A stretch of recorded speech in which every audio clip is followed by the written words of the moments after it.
Guys இதுக்குள்ளே போனோம் அப்படின்னா கூக்கல் அப்படின்ற ஒரு ஏரியா வருங்க. அங்கே ஒரு ஏரி இருக்குன்னு நினைக்கிறேன். ஃபால்ஸ் அநேகமாக வரும், பட் ஆனால் இப்போ இருக்கா என்னன்னு தெரில காய்ஸ். ஸோ எவ்வளோ தூரம் வந்துட்டு இதை பார்க்காம போனால் எப்படிங்க? போயிட்டு வரங்களே இருட்டிடுமா என்னன்னு தெரியல.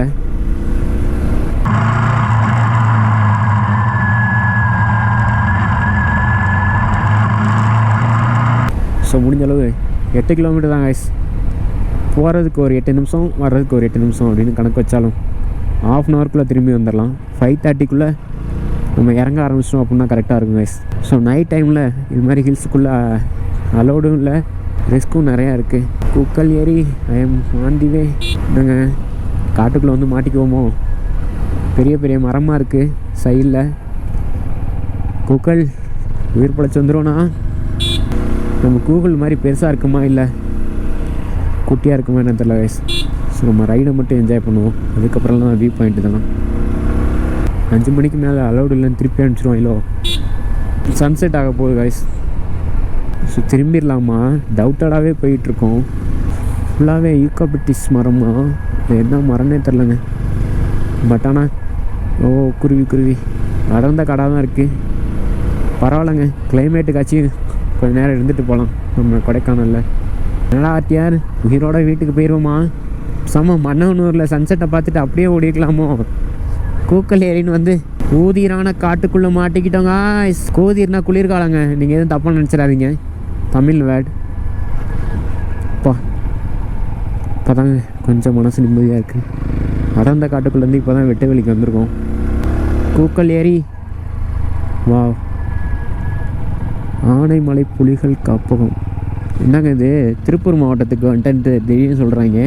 கொஞ்சம் தூரம் போயிட்டு ரிட்டர்ன் ஆயிரும் வாய்ஸ். இதுக்கு மேலே போக வேணாம். ப்ரோஸ் வந்துட்டுருக்காங்க. ஸோ பெரிய வெஹிக்கிள் கீழே இறங்கினா கொஞ்சம் டேஞ்சர். நம்ம இறங்கிக்குவோம். அம்மை கால் நேராக காலில் போட்டிருக்குங்க குச்சி. நல்லா தப்பிச்சோம். பள்ளத்தில் வந்து மாட்டிக்கிட்டோமோ? போகினே இருக்குது. கேட்க போவான் யார்ட்டாச்சும் கேட்போம். அவன் ஐயோ அவர்கிட்ட கேட்போமா? ஆனால் கூக்கல் ஏரி தூரம் போகணுமா? சரிண்ணே. ஐயோ மாடு நான் ஒரு நண்பா.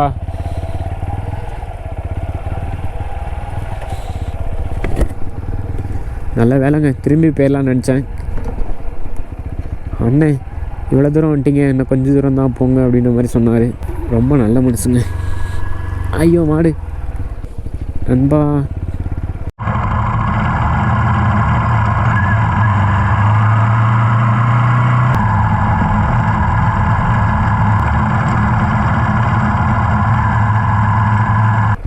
ஒரு ஏரி தெரியுது. இதுதான் கூக்கல் ஏரியா என்னன்னு தெரியலையே. ஏன் இந்த பேர் வந்துச்சு என்னன்னு தெரியலையே. ஒன்றுமே தெரியாமல் எதுக்கு வந்தானே தெரியாமல் சுற்றிட்டுருக்கேன் ஐஸ். ஆனால் பைக் ரைடை மட்டும் நம்ம என்ஜாய் பண்ணுவோம், அது மட்டும் நல்லா தெரியுது. கீழே போயிட்டு மறுபடியும் ரிட்டர்ன் வந்துட வேண்டியதான். சன்செட் ஆகலைங்க இன்னும். ஸோ நம்ம பழனி வழியாக இறங்குவோம்லங்க, அங்கே சன்செட்டை பார்த்துருன்னு நினைக்கிறேன் அநேகமாக. திஸ் இஸ் கூக்கல் ஏரி. அப்படி ஒன்றும் இல்லையாப்பா கூக்கல் ஏரி.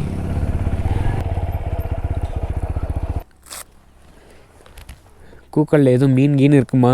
பிடிச்சிட்டு வீட்டுக்கு போகலாமா என்னன்னே தெரியலையே. ஒரு ஃபோட்டோ வச்சு எடுத்துக்கோங்க வந்து.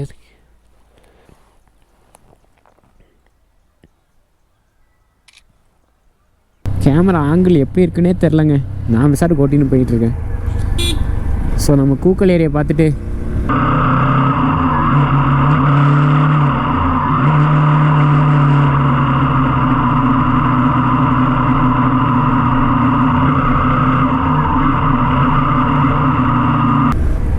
ரிட்டன் டு பழனி வழியாக நம்ம வீட்டுக்கு போக போகிறோம் கைஸ். இதுதான் இப்போதைக்கு எடுத்திருக்க முடிவு. ஸோ கேமரா ஆங்கிள் தான் மாற்றி வச்சுன்னு இருக்கேன். ஒரு ஆங்கிள் கூட செட் ஆக மாட்டேங்குது. கரெக்டாக தான் இருக்குதுன்னு நினைக்கிறேன். பார்ப்போம் கைஸ். காய்ஸ் இந்த கூக்கல் ஏரியா பார்த்தீங்கன்னா பயங்கரமாக இருக்குங்க. மேலேருந்து ஏதாச்சும் வனவிலங்கு வந்தால் கூட தெரியாதுங்க. ரொம்ப வந்து அடர்ந்த காடாக தான் இருக்குது. இங்கேருந்து பாருங்கள், இதுக்குள்ளேருந்து ஒரு சிறுத்தை வந்தால் கூட தெரியாது, அந்த மாதிரி தான் இருக்குது.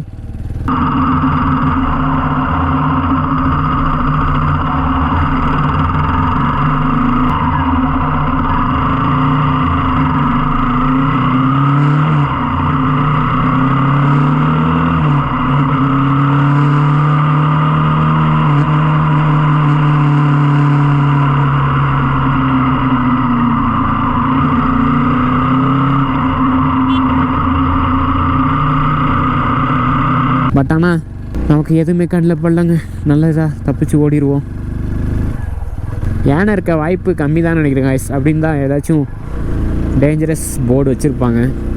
ஸோ எதுவும் வைக்கல. பலவிதமான செடி கொடிகள் மரங்கள்லாம் பயங்கரமாக இருக்குங்க. பழனி போகணுங்க, அதுவும் ஒரு அட்வென்ச்சர் ட்ரிப்பு தான். ஆனால் இங்கே வைல்ட் லைஃப் கிராசிங் அப்படின்ற மாதிரி இருக்குது பாருங்கள். வாவ்,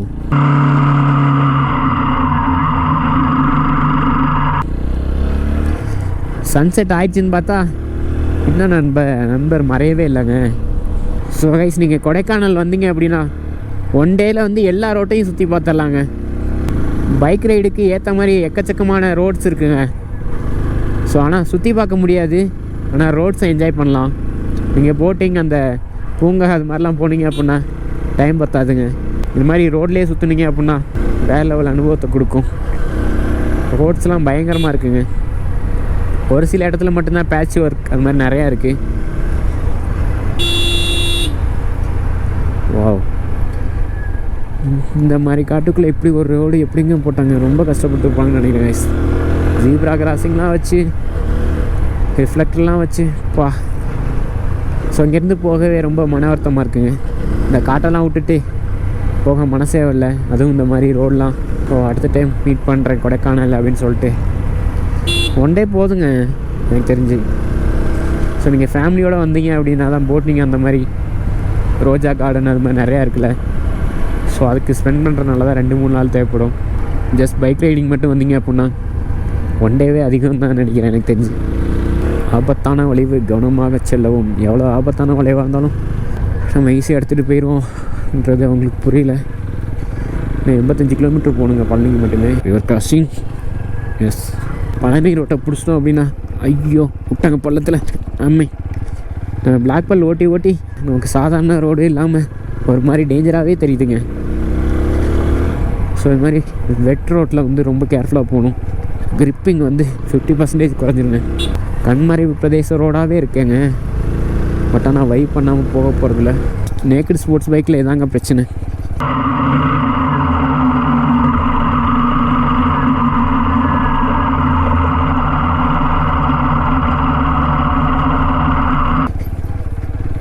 ரொம்ப ரொம்ப சின்ன புள்ளியாக இருந்தாலும் முதுகு டங்குன்னு அடி வாங்கும்.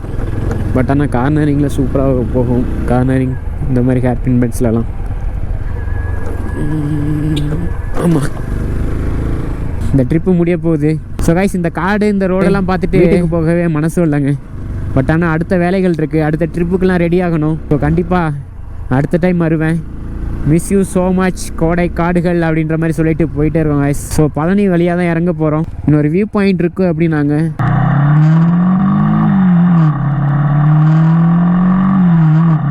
பட் ஆனால் ஒன்றுமே தெரியல. சிறுத்தை புள்ளி நிற்கிற மாதிரியே இருக்கலங்க. இந்த ரிஃப்ளெக்டர் சூப்பராக இருக்குது பாருங்க கைஸ். ஸோ இருட்ட ஆரம்பிச்சிச்சு கொஞ்சம் கொஞ்சமாக. ஸோ டக்குன்னு நம்ம ஹில்ஸை விட்டு இறங்கி ஓடிடணுங்க. நைட்டில் வந்து ஹில்ஸ் ரைடு வந்து அன்சேஃப் தான். ப்ரோ இருட்டாயிருச்சு, என்ன ஓட்டின்னு போயிட்டு இருக்கீங்க? ஸோ இங்கேயே தங்கிடுவாங்களோ அவங்களாம்? பேசாமல் மெயின் ரூட் வழியாகவே இறங்கிடலாமா? யாராவது புதுசாக இருக்கான் அப்படின்ற மாதிரி பார்க்குறாங்க எல்லாம். கைஸ் கொஞ்சம் கொஞ்சமாக அப்படியே இறங்க ஆரம்பிச்சிட்டோம் கைஸ். ஸோ வெஹிக்கிள்ஸ் அதிகமாக வந்துட்டுருக்கு. ஸோ ரொம்ப ரொம்ப கான்சன்ட்ரேஷனோட தான் கைஸ் ஓட்டிகிட்ருக்கேன். ஸோ அடிக்கடி வெஹிக்கிள்ஸ் வருதுங்க. ஸோ ஹார்னு ரொம்ப ரொம்ப இம்பார்ட்டண்ட்டாக இருக்குது.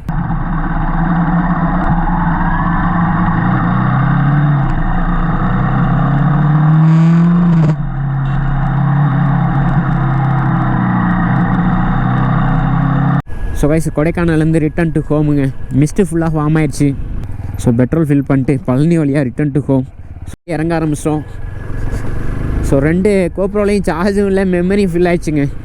ஸோ இந்த வீடியோ இதோட முடிச்சுக்கிறேன். நெக்ஸ்ட் வீடியோவில் கண்டிப்பாக ஒரு நல்ல பிளேஸ்க்கு போய் எக்ஸ்ப்ளோர் பண்ணி உங்களுக்கு எக்ஸ்ப்ளோர் பண்ணுறேன். கைஸ் மறக்காமல் சப்ஸ்கிரைப் பண்ணிடுங்க. உங்கள் லவ் அண்ட் சப்போர்ட் இருந்துச்சு அப்படின்னா நான் கண்டிப்பாக அச்சீவ் பண்ணுவேன். ஸோ நைட் ரைடு வேறு லெவலாக இருக்குங்க. பட் ஆனால் கேமராவில் தான் சரியாக கேப்சர் ஆகாது.